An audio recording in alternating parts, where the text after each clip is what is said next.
कि जब महाराज परीक्षित ने अपने शरीर को छोड़ दिया, देहांतरण हुआ, तो उसके बाद उनका पुत्र जन्मेजय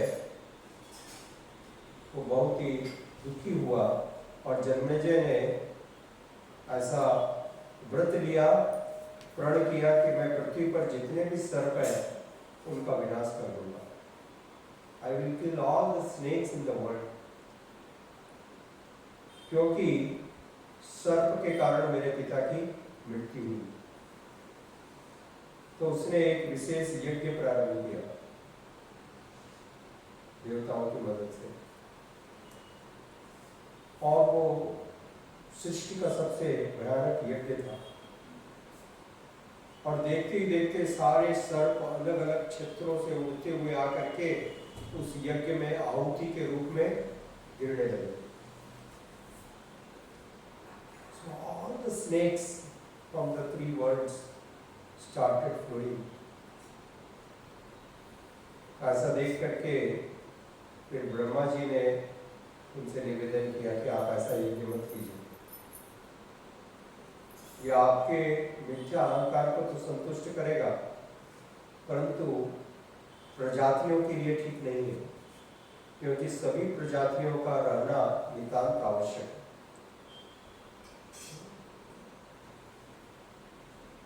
तो यहाँ देखते हैं कि सारे जीवन की योनियां बहुत ही आवश्यक है, यहाँ तक कि सर्प भी, सांप भी। तो आजकल जो मनुष्य समाज में हो रहा है, सारी प्रजातियों को समाप्त कर रहे हैं। They are killing all the different species. So many species are almost extinct. विलुप्त के कगार पर है, और यह मनुष्य समाज के लिए, सभ्य समाज के लिए बहुत ही चिंता का विषय है। This should not be done. Every species has the equal right to survive, live. सबको समान अधिकार प्राप्त है। यहाँ पर हम देखते हैं श्रील प्रभुपाद जी ने बताया महान ऋषियों के बारे में, जिस प्रकार से पर्वत मुनि, नारद मुनि, ये इस प्रकार के मुनि हैं जो एक लोक से दूसरे लोक तक बिना किसी यान के यात्रा कर सकते हैं। They can travel from one planet to another planet without the help of any type of spaceship. इतने महान हैं। मन की गति से वे एक स्थान से दूसरे स्थान पर जा सकते हैं, और इतने महान होने के बाद भी वो क्या कार्य करते हैं? हमेशा they are always glorifying the Supreme Lord. ये उनका एकमात्र विशेष कार्य है। ये सारे ब्रह्मांड में घूम घूम करके सब जगह पर भगवान के दिव्य गुणों का गान करते हैं। इससे सीखना चाहिए what has to be done. यदि आपके पास इतनी योग्यता है कि आप एक लोक से दूसरे लोक तक बिना किसी समय लगाए हुए जा सकते हो, फिर भी क्या कार्य कर रहे हैं? भगवान का गुणगान कर रहे हैं। इससे मालूम पड़ता है कि ये सबसे श्रेष्ठ कार्य, द टॉप मोस्ट एक्टिविटी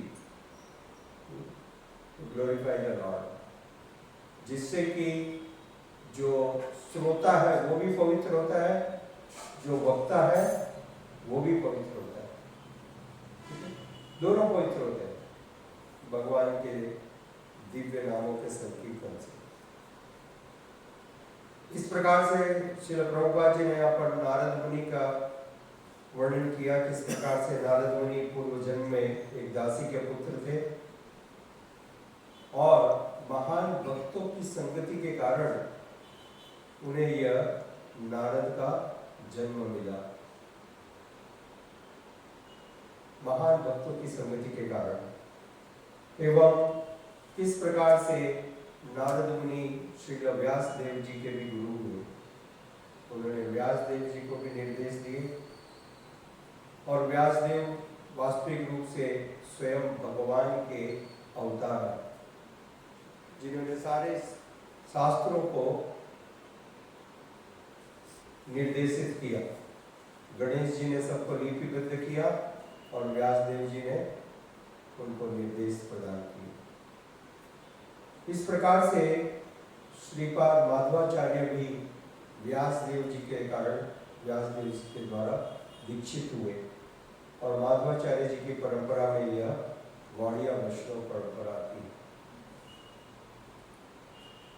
तो उस समय जब भीष्म पितामह वाणों की सैया पर लेटे हुए थे कुरुक्षेत्र की युद्ध भूमि में, Bhishma Pitamah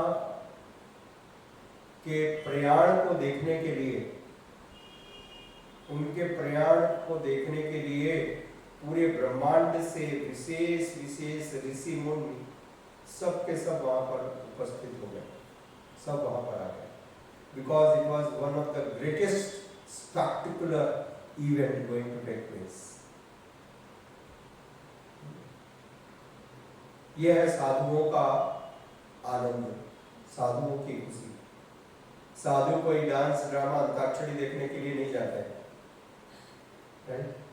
sadhus they all assembled together, क्योंकि इतने महान भक्त भीष्मदेव अपना शरीर छोड़ने वाले, किस प्रकार से वे अपना शरीर छोड़ रहे हैं, यह सबकी चिंता का, सबके मनन का विषय था। सोचिए, दिस इज वेरी इंपॉर्टेंट। किस प्रकार से हम अपना शरीर छोड़ने वाले हैं? क्या हम भौतिक संसार की चिंताओं के अंदर डूबे हुए शरीर छोड़ने वाले हैं, विच इज यूजुअली देयर? संसार की चिंताओं के बारे में, पति पत्नी, दुकान मकान, व्यापार, समाज और देश के बारे में चिंतित होकर के शरीर को छोड़ने वाले हैं, इस संसार को त्यागने वाले हैं। तो उसमें क्या गौरव है? एक साधारण प्राणी, जीव, जंतु, वो भी वही कार्य करता है। तो कोई भी आपके उस प्रयाण में रुचि रखने वाला नहीं है, परंतु भीष्म पितामह इस प्रकार से नहीं, उनके संसार में कोई आसक्ति नहीं, और वो भगवान के इतने महान भक्त हैं। वे किस प्रकार की चेतना में इस शरीर को छोड़ने वाले हैं, यह सारे ऋषि मुनियों की चिंता का विषय है। सब प्रेरणा प्राप्त करना चाहते हैं। They came there for their inspiration. That it will be great how this legendary, such a great warrior, most powerful person, how he is leaving his body. In what consciousness, किस प्रकार की चेतना में वो संसार का परित्याग कर रहे हैं? क्या वो संसार के प्रति आसक्त हैं? क्या वो अपने परिवार के लोगों के मृत्यु पर दुखी हैं? Is he very sad? So many people got killed and he has to leave? No. They all came to witness this. In what type of consciousness? किस प्रकार की चेतना में भीष्म पितामह इस शरीर को छोड़ते हैं? और देखिए, इतनी विपरीत परिस्थिति कि जब सारा शरीर वाणों से छलनी हो गया, पहने नुकीले जहरीले तीरों से बेच दिया गया, ऐसी परिस्थिति में जब भीष्म पितामह उस कुरुक्षेत्र की युद्ध भूमि में लेटे हुए थे, ऐसी परिस्थिति में भी उनके मन में एकमात्र भगवान श्री कृष्ण की छवि थी। He was just meditating, और भगवान उनकी इच्छा को जान करके वहां पर प्रकट हुए। और हम देखते हैं इस सुंदर वर्णन को कि भीष्म पितामह गंगा पुत्र भीष्म लगातार अपलक भगवान के सुंदर मुख कमल का दर्शन करते हुए आनंद के कारण उनके नेत्रों से जल बहने लगा। He's so happy। सोचिए, कोई भी व्यक्ति दुख के सागर में डूबा हुआ होना चाहिए, जबकि उसके सारे शरीर को जहरीले तीरों से भेद दिया गया, right? He will be in great agony, pain। इतने कष्ट में होना चाहिए, और इतने कष्ट में तो भगवान का स्मरण होने का कोई प्रश्न ही नहीं उठता है, राइट? जब भी कोई विपत्ति आती है किसी के ऊपर अचानक, तो मुंह से खाली एक ही नाम, एक ही बात निकलती है, अरे बाप रे, अरे मारे, राइट? तब मालूम पड़ता है भगवान किसी को याद नहीं आता। क्या लाभ हुआ? परंतु भीष्म पितामह उदाहरण है। He is exemplary in such a big situation, horrible situation. Apparently the whole body was in great pain। परंतु ऐसी परिस्थिति में भीष्म पितामह का मनस्थिति पूरी तरह से प्रशांत है, क्योंकि वो भगवान के श्री चरणों का ध्यान कर रहे हैं। He is so peaceful।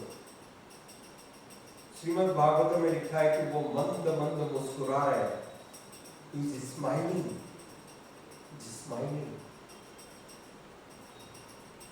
तो ऐसा क्यों संभव है? क्योंकि उनकी चेतना पूर्ण तरह से कृष्णमय हो चुकी है। यह है जीवन की सफलता, यह है मनुष्य जीवन का सार। इस प्रकार से हमको तैयारी करनी चाहिए अपने प्रयाण की।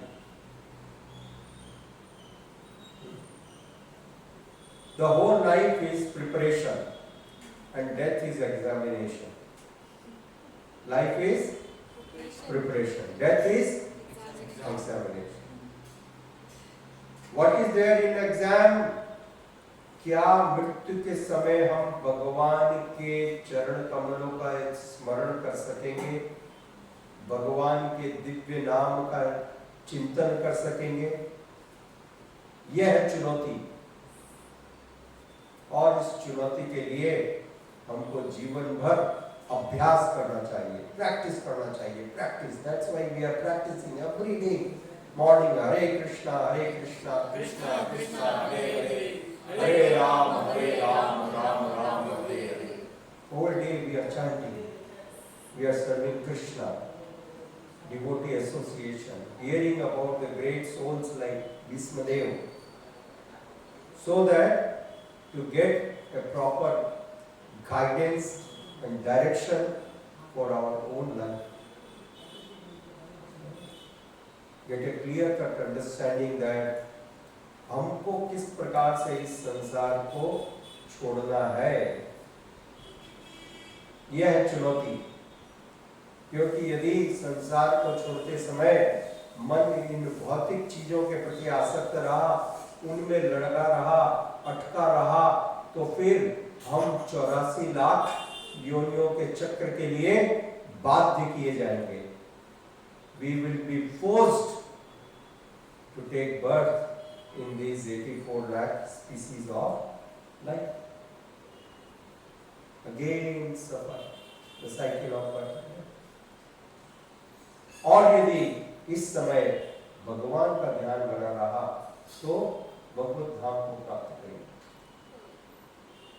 इस कारण से पूरी पृथ्वी से इतने बड़े बड़े ऋषि मुनि, जैसा यहाँ पर वर्णन है, धौम्य, नारद, पर्वत, व्यासदेव जी स्वयं, भरद्वाज, सारे विशेष ऋषि मुनि सब के सब एकत्र हो गए, वहां पर उपस्थित हुए, और इस बात के लिए सबके हृदय में उत्सुकता थी कि भीष्म पितामह किस प्रकार से अपना शरीर परित्याग करते हैं।